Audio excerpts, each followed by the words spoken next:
इस एडवेंचरस कहानी की शुरुआत होती है एक ऐसे घर को दिखाते हुए जो कि फॉरेस्ट के एकदम बीचों बीच मौजूद था। उस घर के अंदर एक हस्बैंड वाइफ अपनी बेटी बेकी के साथ रहा करते थे। वो तो शहर से छुट्टियां मनाने के लिए हाल ही में इस जगह पर शिफ्ट हुए होते हैं। ताज्जुब की बात ये थी कि उस घर के आसपास कुछ भी नहीं होता, वो पूरी तरीके से सुनसान होता है। अब यहाँ बेकी जब अपने कमरे में सोने की कोशिश कर रही थी तो उसे कुछ अजीब सी फीलिंग आती है। उसे ऐसा लग रहा था कि उसके घर के पास कोई तो मौजूद है जो किसी खतरनाक साए या फिर स्पिरिट जैसी लग रही थी। हालांकि बेकी को नींद नहीं आती और उसने बार बार अपनी मदर को बताने की कोशिश की, लेकिन बेकी की मदर ये कहकर टाल देती कि ये सिर्फ तुम्हारा वहम है, तुम अच्छी तरीके से सो जाओ तो तुम्हें कुछ नहीं दिखाई देगा। अब बेकी यहाँ पर अपनी मदर की बात मानकर अपने बेड पर सोने के लिए चली गई, लेकिन तब जाकर अचानक दरवाजा अपने आप ही ओपन होता है। बेकी ने जब उसे देखा तो वो थोड़ा सा सहम गई क्योंकि उसने तो डोर को लॉक किया था। आखिरकार ये दरवाजा कैसे खुल गया? बेकी वापस से जाकर दरवाजे को बंद जैसे ही करती है तो वो दरवाजा वापस से खुल जाता है। इस बार बेकी इतना ज्यादा डर जाती है कि वो डायरेक्टली अपने बेड पर जाकर सोने की एक्टिंग करने लगी। लेकिन जब वो दरवाजे के अंधकार में देखती है तो वहां पर कोई आकृति उसकी तरफ बढ़ रही थी।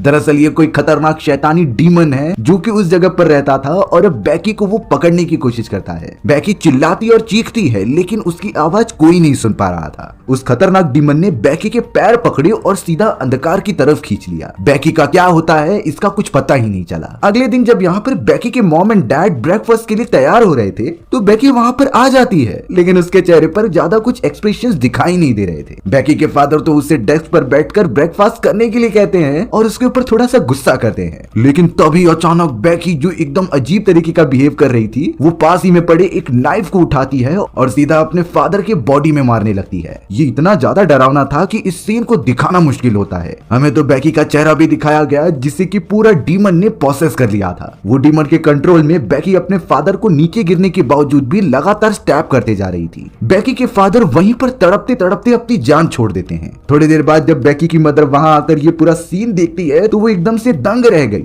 उसने देखा कि बेकी को पूरी तरीके से डीमन ने कब्जा कर लिया है और उसके हस्बैंड को बुरी तरीके से मार दिया है। आखिर वो इस सिचुएशन में क्या करे, बेकी की मदर को कुछ समझ ही नहीं रहा था। लेकिन बेकी के अंदर मौजूद उस खतरनाक डीमन ने अब उसकी मदर को भी देख लिया, इसीलिए वो नाइफ को लेकर उसकी मदर के ऊपर भी हमला करके उसे मार देती है। यानी कि एक ही साथ उस खतरनाक डीमन ने उनकी ही बेटी के ऊपर प्रोसेस करके उसके मदर एंड फादर को जान से मार दिया, और वो भी बहुत बुरी तरीके से। अब इसी तरीके से यहाँ कुछ दिन बीत जाते हैं। उस घर का जो केयर टेकर था उसने दो आदमियों को यहाँ पर इन्वेस्टिगेशन के लिए बुलाया। इन आदमियों का नाम जैक और जोनाथन होता है। दरअसल ये दो आदमी पैरानॉर्मल एक्सपर्ट थे जो कि भूतिया और डिमोनिक चीजों के ऊपर रिसर्च करने और उसके बारे में रिपोर्ट प्रोवाइड करने का काम किया करते थे। उस केयर टेकर ने इन दोनों को हाल ही में हुए घटना के कारण यहाँ पर इन्वेस्टिगेशन के लिए बुलाया था। अब यहाँ पर जो जैक होता है वो अपने एडवांस इक्विपमेंट निकालकर चारों तरफ लगा दे रहा था जिससे कि वो पैरानॉर्मल एक्टिविटीज को डिटेक्ट कर सके। वहीं जोनाथन जो कि अपनी स्पिरिचुअल चीजों और ओल्ड चीजों के ऊपर भरोसा करता था। उसे लगता था कि आत्माएं और डिमोनिक चीजें सच में होती हैं और उन्हें स्पिरिचुअल तरीके से ही खत्म किया जा सकता है। वहीं जैक का पॉइंट ऑफ व्यू पूरा अलग होता है। उसे तो विश्वास ही नहीं था कि ऐसी कोई डिमोनिक चीजें होती हैं। उसने तो सिर्फ ये पैरानॉर्मल डिटेक्टिव का जॉब ये पता करने के लिए लिया था कि आखिरकार उसे कोई सबूत मिले कि घोस्ट और या फिर डिमोनिक चीजें होती भी हैं कि नहीं। जैक का सिंपल ये मानना था कि ये इंसानों के दिमाग में होने वाले कुछ चेंजेस हैं जो कि उन्हें बहुत ही बुरा बना देते थे, और फिर अजीब सी घटनाएं होने के बाद लोग उन्हें डीमन या फिर भूत का नाम दे देते थे। अगले दिन जॉन और जोनाथन को वो केयर टेकर अपने सामने बिठाकर कुछ फाइल्स प्रोवाइड करता है। वो उन्हें सब कुछ इन्फॉर्मेशन दे रहा था कि उन्हें किस चीज के ऊपर पैरानॉर्मल एक्टिविटी के साइंस देखने हैं। उस केयर टेकर ने ये भी कहा कि इस घर के जो मालिक हैं उन्होंने ही तुम दोनों को यहाँ पर बुलाया है और वो चाहते हैं कि तुम दोनों मिलकर इस भूतिया घर को इन्वेस्टिगेट करो, जिससे कि ये पता चल पाए कि आखिरकार इस घर के अंदर ऐसी कौन सी डिमोनिक शक्तियां मौजूद है जो यहाँ पर आने वाले लोगों को बहुत बुरी तरीके से मार देते हैं। उस केयर टेकर ने तो जॉन और जोनाथन को कुछ फोटोज भी दिखाए जो लोग यहाँ पर रहने आए थे, लेकिन उनमें से कोई भी 3 दिन से ज्यादा यहाँ पर जिंदा नहीं रह पाया। किसी न किसी तरीके से उनकी मृत्यु हो जाती और ये बहुत ही खौफनाक होती है। यहाँ तक कि वो केयर टेकर उन्हें उस फैमिली के बारे में भी बताता है जिसके अंदर उनकी बेटी के ऊपर डीमन ने कब्जा कर लिया और फिर अपनी ही मदर एंड फादर को मार दिया, और बाद में इन्वेस्टिगेशन करने के बाद उस लड़की की भी डेड बॉडी छत पर पाई गई। ये चीजें आखिरकार कौन कर रहा है और इसके पीछे हाथ किसका है, इसी के बारे में पता करना था जॉन और जोनाथन को। केयर टेकर ने साफ साफ कह दिया कि अब तुम दोनों को चांस दिया जा रहा है इस जगह पर 3 दिन तक रहने का, और अगर तुम लोगों ने इसका सॉल्यूशन निकाल लिया तो तुम्हें $1-1 लाख दिए जाएंगे, लेकिन शर्त ये होगी कि इस पूरे घर के दरवाजे दरवाजे को बंद कर दिया जाएगा और तुम्हारी गाड़ी की चाबी ले ली जाएगी, जिससे कि तुम यहाँ से भाग ना सको। जोनाथन और जॉन इतने बड़े अमाउंट को देखकर इस बात के लिए राजी हो जाते हैं और केयरटेकर ने उस पूरे घर के दरवाजों को लॉक कर दिया था। यानी कि अब जॉन और जोनाथन को अपने एक्सपीरियंस के अकॉर्डिंग इस पूरे घर की छानबीन करनी है, जिससे पता चल सके कि आखिर यहाँ पर कौन सी बुरी आत्मा है। जॉन तो अपने एडवांस इक्विपमेंट्स को बाहर निकालकर सेट करने लगा चारों तरफ। तभी जोनाथन वहां आके कहता है कि मुझ में ऐसी शक्ति है कि मैं आत्माओं को देख सकता हूँ, इसीलिए मुझे इन इक्विपमेंट्स की कुछ जरूरत नहीं। जॉन ने इसका सिंपल रिप्लाई दिया कि मैं आत्माओं पर विश्वास नहीं करता, मुझे विज्ञान पर विश्वास है जो कि एक एनर्जी के फॉर्म में होते हैं और जो उसके सामने प्रैक्टिकल होगा वो उसी के ऊपर विश्वास करेगा। दोनों ही धुरंधर अपने काम पर लग गए और अपनी अपनी तरीके से इन्वेस्टिगेट करने लगे। अब जोनाथन जब यहाँ पर घर की छानबीन करते हुए आगे बढ़ रहा था, तभी अचानक उसे बेबी वाली साइकिल अपने आप ही चलते हुए दिखाई देती है। हालांकि जोनाथन जब उसके पास जाता है तो वो साइकिल रुक गई,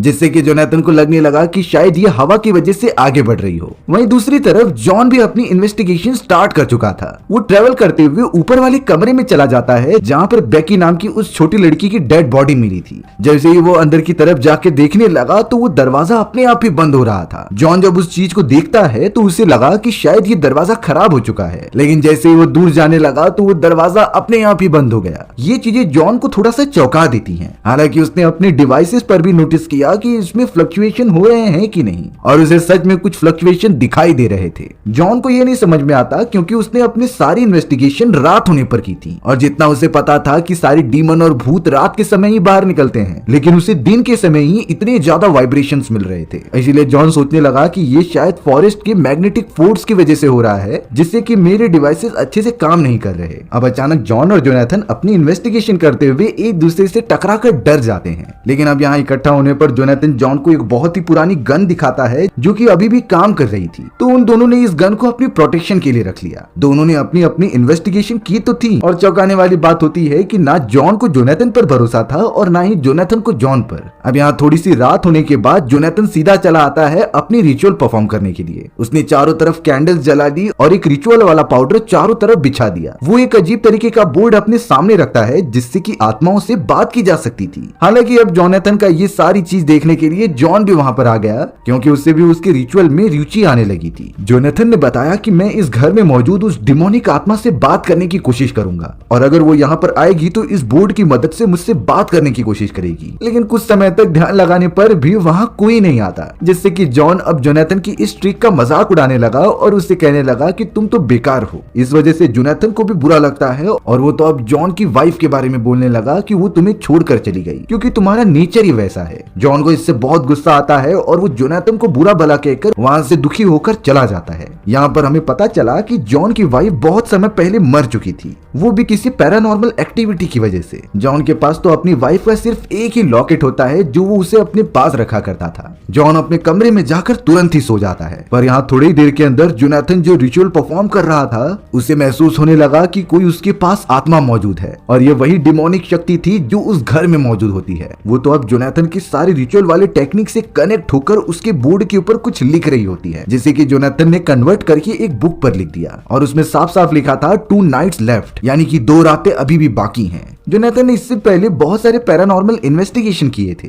लेकिन ये जो डिमोनिक शक्ति उसने महसूस की है ये बहुत ही खतरनाक और डेविलियस है। उस मैसेज को देखने के बाद जोनाथन इतना तो समझ गया था कि जरूर उन दोनों के साथ 2 नाइट्स के अंदर कुछ होने वाला है, या तो वो डिमोनिक शक्ति उनके ऊपर 2 दिन के अंदर हमला करेगी, जिस तरीके से उसने बाकी सारे लोगों के ऊपर किया था। लेकिन जोनाथन ये बात जॉन को नहीं बताता। उन दोनों के अंदर तो एक दुश्मनी की भावना जागने लगी, इसीलिए अगले दिन से वो दोनों अपना अलग अलग इन्वेस्टिगेशन चालू कर देते हैं। यहाँ पर जॉन जब सोया हुआ था तो उसे बहुत ही अजीब तरीके के सपने आते हैं। वो किसी घोस्ट को देखता है जो किसी बाथ टब में बैठी हुई थी। इन सारी चीजों की वजह से वो उठ गया। तभी उससे दरवाजे के पास किसी की परछाई दिखाई देती है, जिसे कि वो देखने के लिए बाहर चला गया, पर वहाँ कोई भी नहीं मौजूद था। अब अगले दिन जॉन अपने इन्वेस्टिगेशन में लगा था उन सारे पैरानॉर्मल एक्टिविटीज के ऊपर। जोनाथन अब जॉन के पास आकर ये उसे बता देता है कि कल मैंने उस डीमन यानी कि घोस्ट से बात की थी और उसने मुझे 2 नाइट्स के बारे में बताया है। लेकिन जॉन यहाँ पर जोनाथन की किसी भी बातों पर भरोसा ही नहीं करता, क्योंकि उसने उसकी वाइफ का मजाक जो उड़ाया था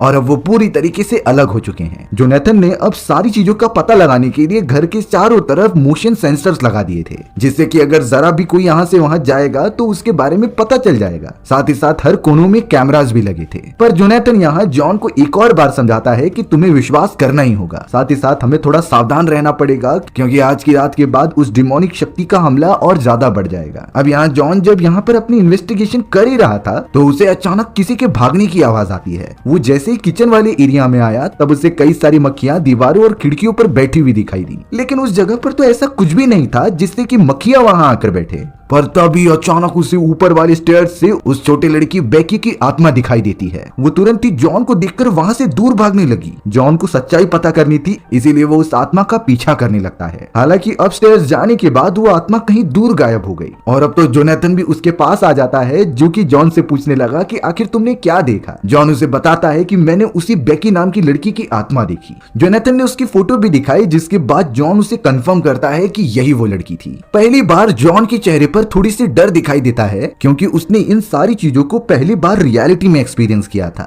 जोनाथन समझ चुके थे कि जरूर उस आत्मा ने एक्टिवेशन होना स्टार्ट कर दिया है और वो हम पर हमला जरूर करेगी। उन्हें अचानक के कमरे से आवाज आया तो वो दोनों देखने के लिए चले गए। उस कमरे के अंदर एक डॉल रखी गई थी जिसका सर कटा हुआ था और उसमें से खून निकल रहा था। जॉन जब उस खून को जाकर चेक करता है तो वो एकदम ताजा था, जिससे कि वो इतना समझ गया कि इस घर के अंदर जरूर कोई डिमोनिक शक्तियां मौजूद हैं। उस दिन से ही जॉन काफी उदास रहने लगा और अपनी इन्वेस्टिगेशन पर फोकस करने लगा। पर उन्हें क्या पता था कि कुछ ही दिनों के अंदर अंदर उनकी भी हालत बाकी सारे लोगों जैसी होने वाली है। जोनाथन तो अब इन सारी चीजों से परेशान होकर एक हॉली किताब निकालता है, जिसकी मदद से भूतों और प्रेतों को भगाया जाता था। जॉन को भी अब मजबूरी के कारण इस किताब को फॉलो ही करना पड़ा, क्योंकि वो समझ चुका था कि यहाँ जरूर कुछ आत्माएं मौजूद हैं। अब जॉन ने यहाँ पर जोनाथन को बात करने के लिए वॉकी टॉकी दे दी, क्योंकि उनके पास पहले से कोई मोबाइल फोन नहीं होता। जोनाथन उस बुक के अंदर कोई वे ढूंढने लगा कि आखिर वो इस आत्मा से कैसे बचे। वहीं दूसरी तरफ जॉन निकल पड़ता है कुछ इन्वेस्टिगेशन के लिए और वो ट्रेवल करते हुए एक बेसमेंट तक पहुंच गया था। जॉन तो बिना कुछ सोचे समझे अंदर की तरफ चला जाता है। बेसमेंट के अंदर काफी ज्यादा अंधेरा था और दीवारों पर कुछ चीजें बनी हुई थी। वहीं दूसरी तरफ जोनाथन जब ये सारे बुक्स पढ़ रहा था तभी अचानक उसे रेड डीमन, जिसकी आंखें पूरी लाल होती हैं, जो धीरे धीरे जोनाथन की तरफ बढ़ रही होती हैं। हालांकि जोनाथन को इसका एहसास हो गया और उसने पीछे मुड़कर देखा, लेकिन तब तक वो डीमन वहां से जा चुका था। यहाँ जोनाथन को कुछ गलत लग रहा होता है, इसीलिए उसने वॉकी टॉकी की मदद से जॉन को कांटेक्ट किया। हालांकि जोनाथन प्रॉपर सारी चीजें बोल रहा था कि तुम बेसमेंट से बाहर आ जाओ, लेकिन जॉन को उसकी आवाज कुछ भी सुनाई नहीं देती। जॉन सीधा वहां से ट्रेवल करता हुआ एक बड़ी सी दीवार के पास चला गया, जहां पर कुछ सर्कुलर स्ट्रक्चर्स बने हुए थे। वो स्ट्रक्चर्स तो खून से बने होते हैं, वो भी ताजा ताजा। साथ ही साथ उस जगह पर कुछ अजीब तरीके की चीजें लिखी गई थी, जिसे कि फिलहाल के लिए जॉन समझ नहीं पाता। वो अपनी इन्वेस्टिगेशन कर ही रहा था, तभी अचानक उस लड़की का भूत वहां पर आकर जोर से चिल्लाता है, जिसे कि जॉन ने देख लिया और वो बहुत ही ज्यादा डर जाता है। हालांकि उस भूत ने जॉन को चोट नहीं पहुंचाई, लेकिन वो डर गया था। यहाँ हमें अब जोनाथन को दिखाया गया, जो कि लगातार घूमते हुए बेसमेंट की तरफ आ रहा था। पर तभी वो दरवाजा अपने आप ही बंद हो जाता है और उसे थोड़ी दूरी पर एक आदमी खड़ा हुआ दिखाई दिया। जोनाथन को लगा कि ये तो जॉन ही होगा जो इन्वेस्टिगेशन कर रहा था। पर जैसे ही वो अनजान आदमी सामने आता है तब पता चला कि ये बेकी के फादर की आत्मा है, जो बहुत ही ज्यादा खतरनाक दिखाई दे रही थी और जोनाथन को गुस्से से देखती हैं। बेकी के फादर ने अपने पीठ के पीछे से वो चाकू निकाला और सीधा जोनाथन की तरफ आ गया हमला करने के लिए। जोनाथन ने अपना हाथ आगे कर दिया था, जिससे कि उसे चोट लग गई और ये चोट बहुत गहरी होती है, जिसके बाद बेकी के फादर की आत्मा वहां से चली गई। जॉन और जोनाथन कुछ देर में मिलते हैं और जॉन जोनाथन के हाथ पर लगे हुए घाव के ऊपर पट्टी लगा रहा था। इससे एटलीस्ट उन्हें इतना तो अंदाजा हो गया कि वो सारी आत्माएं उन्हें मारने की कोशिश कभी भी कर सकती हैं। अब अचानक थोड़ी देर बाद एक टेलीफोन रिंग होने लगता है, लेकिन जोनाथन परेशान इसी वजह से था क्योंकि उस टेलीफोन की लाइंस पहले से कटी हुई थी। तो फिर उस टेलीफोन पे कॉल कौन कर पा रहा है? जोनाथन ने जब उस टेलीफोन के रिसीवर को उठाया तब दूसरी तरफ से आवाज आती है कि मैं जॉन की वाइफ बोल रही हूँ। जोनाथन ने ये कॉल जॉन को दे दी और उसे बताया कि ये तुम्हारी वाइफ है। तो उसकी वाइफ कहने लगी कि तुम्हारे पास मौका था मुझे बचाने का, लेकिन तुमने मुझे बचाया नहीं और मैं तुम्हारी वजह से ही मरी हूँ। ये सुनने के बाद जॉन एकदम चौंक गया और उसे पता चल चुका था कि ये किसी आत्मा का ही काम है, क्योंकि उसकी वाइफ तो कब का मर चुकी है। तो फिर ये दूसरी तरफ से कौन बात कर रहा है? यहाँ जॉन तो एकदम से परेशान हो गया और वहां बैठकर जोनाथन को सारी बात बातें बताने लगा। वो भी समझता है कि एक तरीके से सारी गलती मेरी ही है, क्योंकि जॉन की वाइफ को भी काला जादू और भूत प्रेतों पर विश्वास था। जॉन की वाइफ उससे कहा करती कि मेरा पीछा एक डीमन कर रहा है और मुझे उससे जल्द से जल्द बचना होगा, लेकिन जॉन ही था जिसने कि इन बातों पर बिल्कुल भी बिलीव नहीं किया। और एक रात जब ये सारी चीजें काफी ज्यादा बढ़ गई और जॉन जब अपने घर में आता है तो उसने अपने वाइफ को बाथ टब में देखा था पूरा खून से लथपथ। जॉन की वाइफ अपने हाथ में एक नाइफ लेकर कहती है कि ये डीमन मुझसे ये सारी चीजें करा रहा है और तुमने मेरी बात न मान के मुझ पर विश्वास नहीं किया। और तभी उस डीमन ने जॉन की वाइफ का गला ही काट दिया, जिससे कि जॉन की वाइफ वहीं मारी गई। तब से ये जॉन खुद को इसकी बात का रीजन मानता है कि उसने अपनी वाइफ की जान ली है। यहाँ पर जोनाथन जॉन को बहुत ही ज्यादा सपोर्ट कर रहा था, क्योंकि इस पोजीशन पर उसे मदद चाहिए थी। जोनाथन जॉन को कहता है कि हमें और मजबूत होना पड़ेगा। उन खतरनाक डीमंस के साथ साथ यहाँ पर कई सारी आत्माएं मौजूद हैं, इसीलिए हमें इस तरीके की टेक्निक अपनानी है कि वो हम पर हमला ना कर सके और हमें चोट ना पहुंचे। थोड़े समय के बाद उन दोनों ने बहुत सारे हथियार ले लिए थे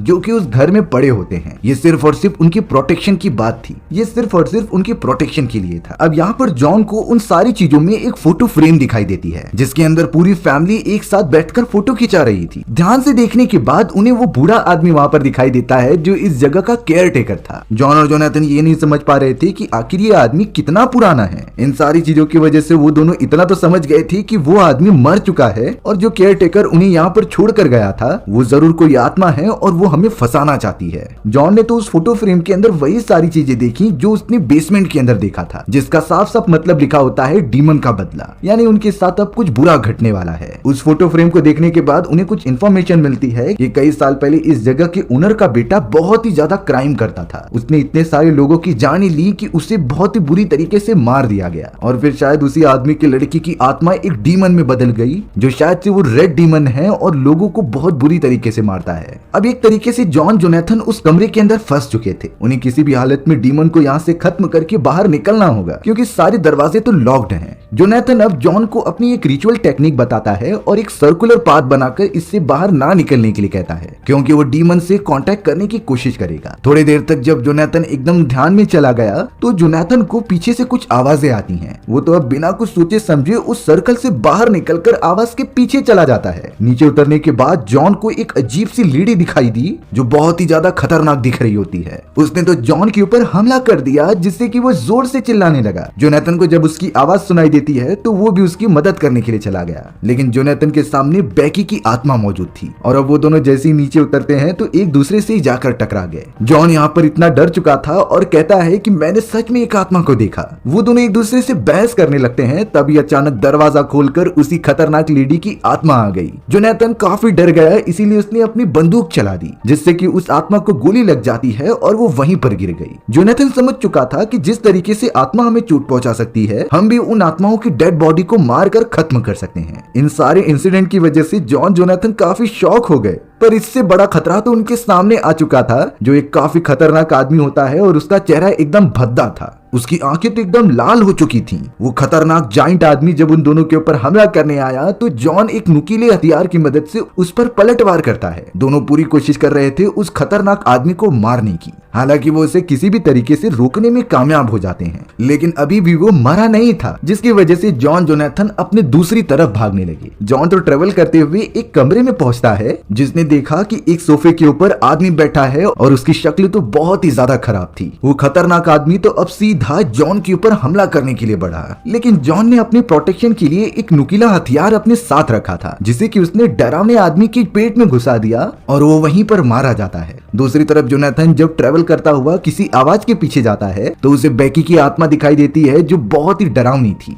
बेकी की आत्मा ने उसके ऊपर तुरंत ही हमला कर दिया। जोनाथन किसी भी तरीके से अपनी जान बचाता है और उसके ऊपर एक हॉली पाउडर छिड़क देता है, जिससे कि बेकी की आत्मा वहां से गायब हो गई। अब वो किसी भी तरीके से जॉन को ढूंढने लगा कि आखिर वो सही सलामत है कि नहीं। जॉन अब लगातार जब दूसरे रूम में आता है तो उसे अपनी वाइफ दिखाई दी। उसकी वाइफ बहुत ही ज्यादा बुरे कंडीशन में थी और सिर्फ यही कहती है कि तुम्हारे पास चांस होते हुए भी तुमने मुझे नहीं बचाया। बचाया। एक तरीके से वो डिमोनिक आत्मा जॉन को कमजोर करने की कोशिश कर रही थी और अपने आप को बार बार स्टैब करते जाती है, लेकिन जॉन इतना समझ गया था कि ये उसकी वाइफ तो बिल्कुल नहीं है। इसलिए अब उसने ध्यान लगाया और उस डिमोनिक आत्मा के सामने क्रॉस रख दिया, जिससे कि उस आत्मा को काफी तकलीफ होती है और वो वहां से चली गई। जॉन को अब जोनाथन की सारी चीजों के ऊपर भरोसा हो चुका था, इसीलिए वो दोनों साथ में बैठ जाते हैं और रिचुअल के सारे मंत्र पढ़ते हैं। ये रिचुअल जैसे ही कास्ट हो रहा था तो वो खतरनाक डीमन, जो कि रेड डीमन के नाम से जाना जाता है, वो ऑटोमेटिकली बाहर आने लगा और हेल का दरवाजा खुलने पर वो उसके अंदर चला गया। जोनाथन को लगता है कि शायद उन्होंने डीमन को भगा दिया है, लेकिन तभी अचानक जॉन जोनाथन पर हमला करने लगा, क्योंकि अब वो डीमन जॉन के अंदर मौजूद है। जोनाथन को अपनी प्रोटेक्शन तो करनी होगी, नहीं तो वो भी मारा जाएगा। इसीलिए जोनाथन ने चाकू उठाया और जॉन को ही खत्म कर दिया, जिसके बाद वो सीधा दरवाजा खोलकर बाहर निकलता है और जोनाथन को लग रहा था कि शायद यही डीमन का अंत होगा, लेकिन हमें दिखाया जाता है कि वो डीमन अभी भी जोनाथन के पीछे मौजूद है, जो कह रहा था कि इतनी आसानी से तो मैं नहीं जाने वाला। यानी कि उसने जोनाथन को भी अब पॉसेस कर दिया है। 3 दिन पूरे हो चुके थे और अब उसने जोनाथन को मार दिया और उसकी आत्मा को अपने साथ लेकर चला गया। और हमारी ये डरा देने वाली कहानी इसी तरीके से खत्म हो जाती है।